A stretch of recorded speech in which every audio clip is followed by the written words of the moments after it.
And then that's why you end up with all this mold around here, again, because that water vapor is trying to escape to the closest place, which is up over the curb, into the corners, and all that.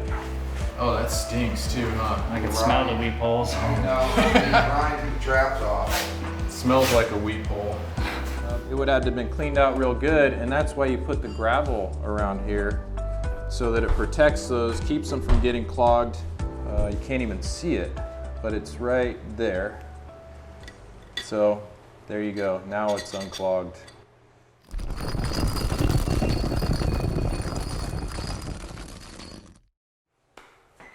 Welcome to another episode of Tile Coach. I'm Isaac Ostrom. I'm a licensed tile and general B contractor in Northern California. Thank you for being here and watching another one of our videos. We are starting a new demo project, a complete bathroom remodel for a client who actually found us on YouTube, which is really cool. This kind of reciprocal thing where I provide information and videos and content, and on the other end, homeowners see it, call us for more work, which turns into more content for YouTube, which turns into more work. So really cool. Glad you're here with us.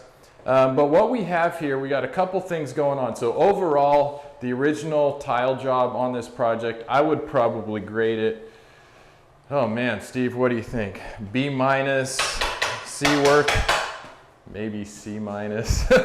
We got some hollow tiles on the floor. Okay, so what we have here is a mortar bed installation. This is a one coat float that we do here in Northern California. If you don't know what that is, I'll put up a link so you can check out those videos. You know, it's a really good method we use. Northern California, we take a lot of pride in our tile work, but what I want to point out is if you don't execute the method correctly, right, it's not a good install. So what we ran into here, we have a couple instances where we have some lippage, like on these quarter rounds, we have some cracked grout. And what I mean by lippage is an area like this where the tile's sitting down lower than the quarter round. Actually, let me get a little straight edge to illustrate that. We have, you see that gap between the quarter round and the field tile? That's a place that just, I assume, is just collecting water, which will lead to a lot of this kind of mold stuff that we're seeing. Look at this mold and mildew, and you can see water etching from puddling here. So if anything, you wanted this sloped so that water could drain off. They got these puddles. So again, just probably a rushed job on this. But overall, not a horrible tile job. I've definitely seen worse, but I have seen a lot better. Again, I'd probably grade this like C work. You know, it'll pass, and a lot of people wouldn't notice the stuff like that lippage that holds the water until after you start using it. What I noticed when I first came in is that we do have some cracked grout, which, you see, look, that quarter round just popped off that easily. But that quarter round popped off with very little effort. Yeah, these pieces are just kind of popping off. We have a loose quarter round over here. This area is a little bit. Okay, so yeah, we have an area here. This is one issue I think we can improve on as far as our standards and the way we do everything. So this is a hot mop, and which is a great waterproofing method. But what ends up happening with our mortar curbs is that if the weep holes get clogged in this drain, it will wick up and over the curb, and the moisture and water vapor, the first place it can escape is right through here. So if the mortar under the tile is wet here and here, water vapor, right, which is just evaporation, it's looking for the quickest way out. If you got a saturated mortar bed, it's just trying to, it can get out. So this is the first spot. So almost every job that I do that's over, 20 years old, 15, 20 years old, the shower pan could be completely bone dry, but right outside the curb, you run into rot and issues, and you actually, on a wood subfloor, you end up with a lot of rot right in here. But I'm gonna go ahead and see what's behind here.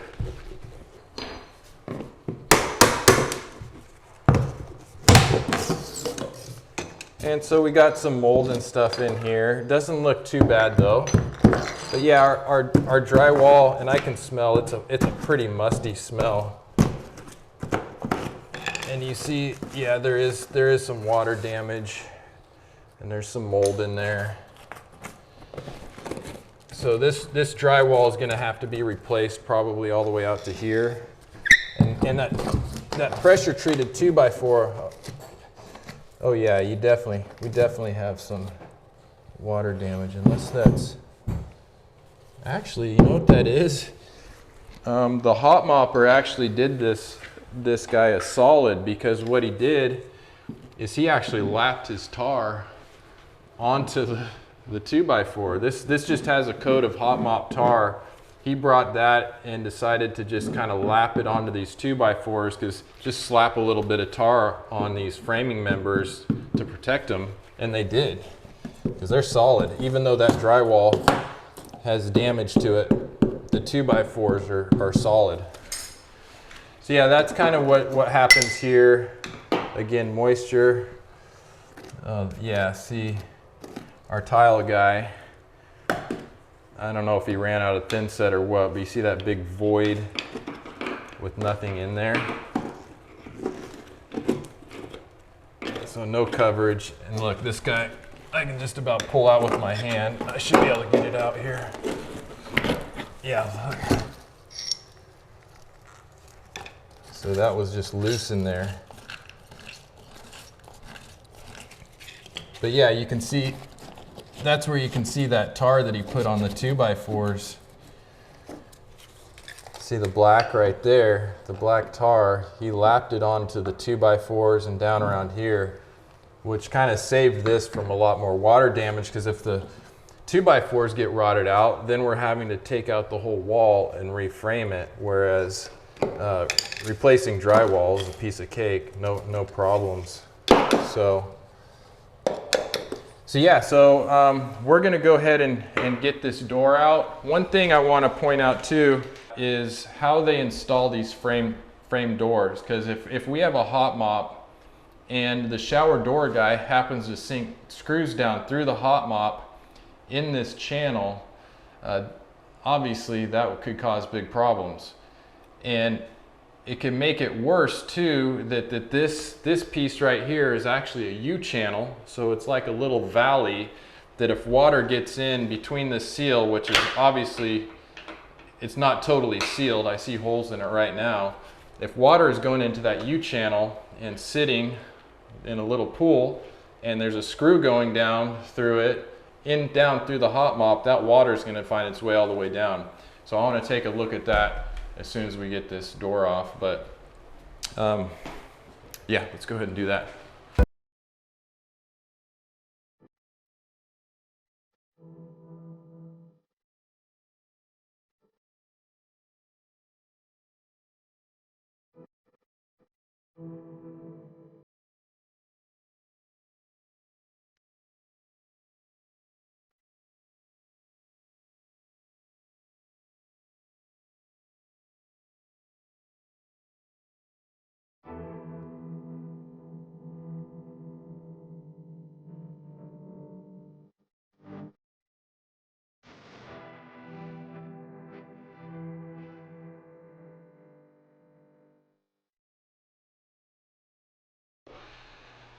So they actually didn't even drill through there. They just used silicone, right, Zach? Yeah.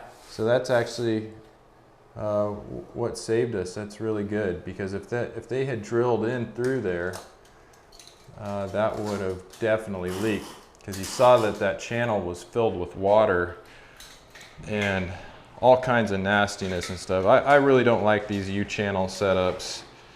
They're just kind of a cesspool for just nasty stuff. I don't even know what it is. Mold, mildew, remains, whatever it is. All your funk. Human, what's the right word? Excretions. Yeah. So that's why we go frameless glass. We like frameless glass, just a silicone joint.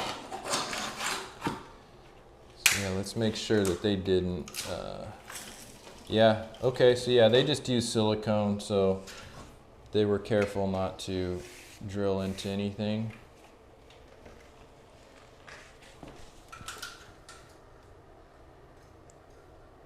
Okay. Yeah, here's a screw hole here.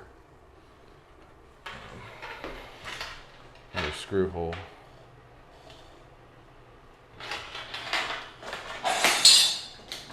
So we got the shower door frame out, and yeah, I'm gonna go ahead and do a little bit here. I'm gonna take out the curb and around the drain, see what happened here, and see what happened when it went up over the curb. So.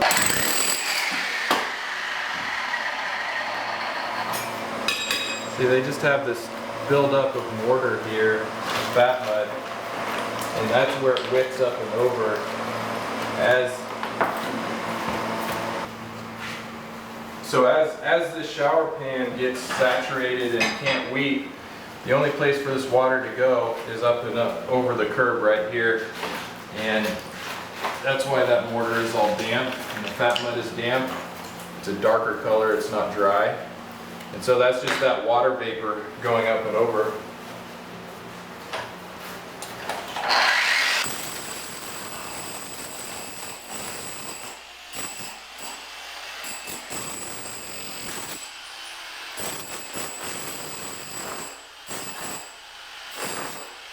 Okay, so we got the curb off, and you can see the mortar was all wet.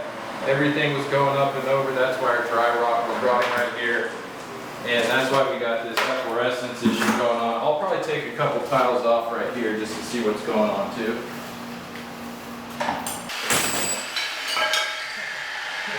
See how easy those come off? Yeah, that's not a good ball.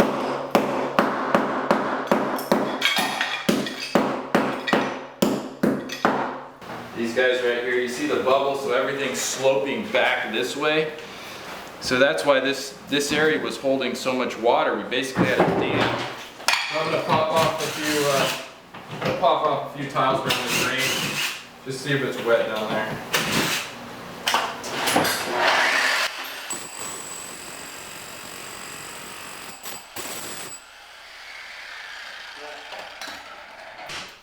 Hey Ronnie, can you hold up on that just for a second?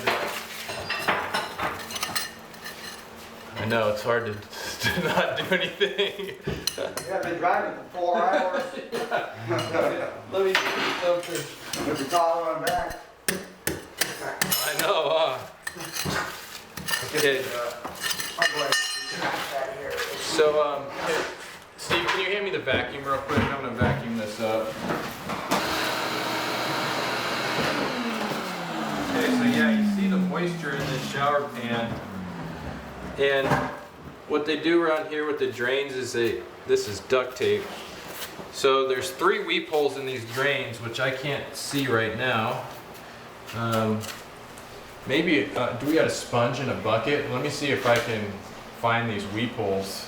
When the hot mopper does the drain, he sticks 16 penny nails into the 3 weep holes, bends them up, and then ties it with, there should be 3 weep holes. So anyways, yeah, they put the 16 pennies in, duct tape it up, and so when the tile setter comes in, he knows where those weep holes are, and he's supposed to take the duct tape off, pull the nails out, and then clean out those weep holes really good.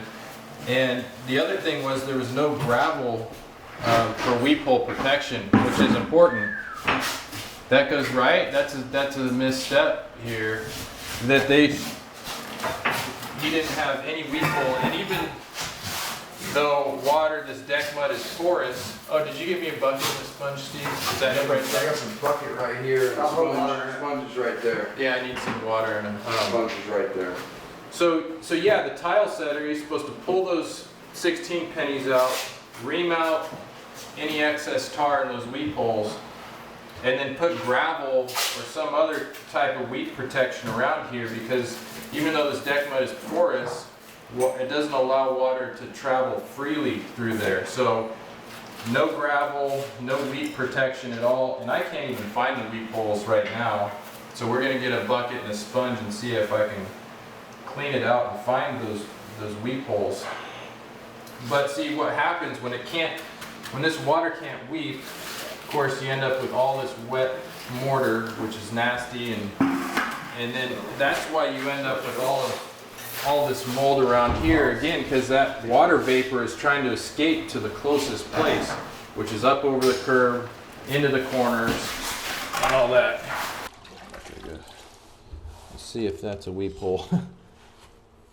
But it's not good if you can't find the weep holes. That means if there is a weep hole, it's not working very good. But I think that might be one right there. So I'm going to try to get some of the tarp out to the base of the drain. Nope, that wasn't one.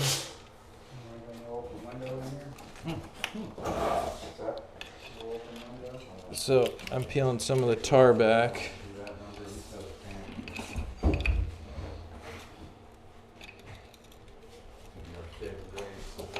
There's a bolt. Okay, I think we should come up on one right here.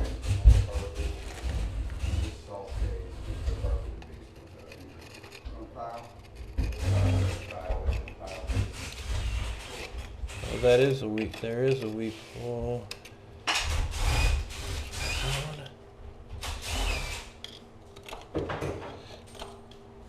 Yeah, the weep hole is just completely covered with tar. There's the weep hole. See, I found it right there. And that sucker is completely jammed. Let me see if I can get a screw in there so you can see what that plugged hole. You should be able to get a good shot of that, huh, Zach? So that's the weep hole right there. That's the weep hole. And so it's completely closed with tar.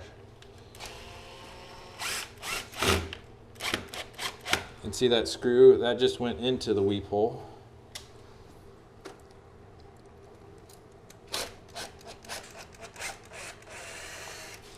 So that's the weep hole.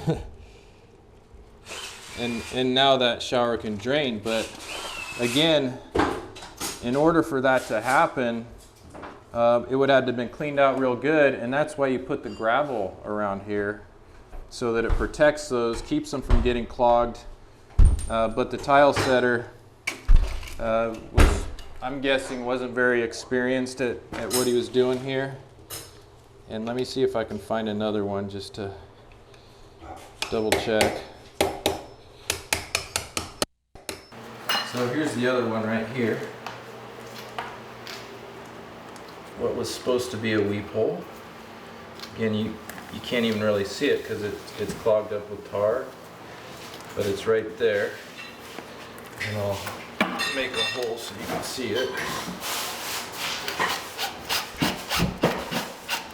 So there's the screw, and then you can see how it comes into the base of the drain. You ready So, for the socket? Yeah. So you can see, there you go. Can you see it? So there's the screw. So you can see that's how the water's supposed to weep down, but with those clogs, that's not happening. So we got a socket set. We got 3 bolts on here, and should be able to get this hot mop, the top flange off of here. So it's these 3 bolts that hold the top part of the drain. Okay, so let me see if I can bump this out.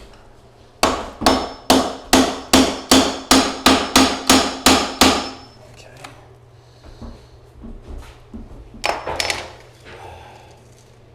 So this is interesting. So you can actually see see these two, this one tore up, but see these 2 indentations?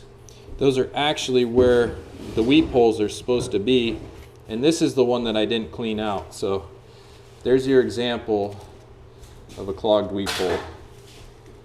These little channels were supposed to be completely removed because that's where the weep holes are. So that's what a clean weep hole looks like. So this is what a weep hole should look like here. These are the 2 that I cleaned out. So those are the 2 weep holes. These are the bolt holes. These big ones those are the bolt holes. But that's a weep hole. That's a weep hole. And here's one that I didn't clean out, and it's completely clogged. You see there's no, you can't even see it, but it's right there. So there you go, now it's unclogged.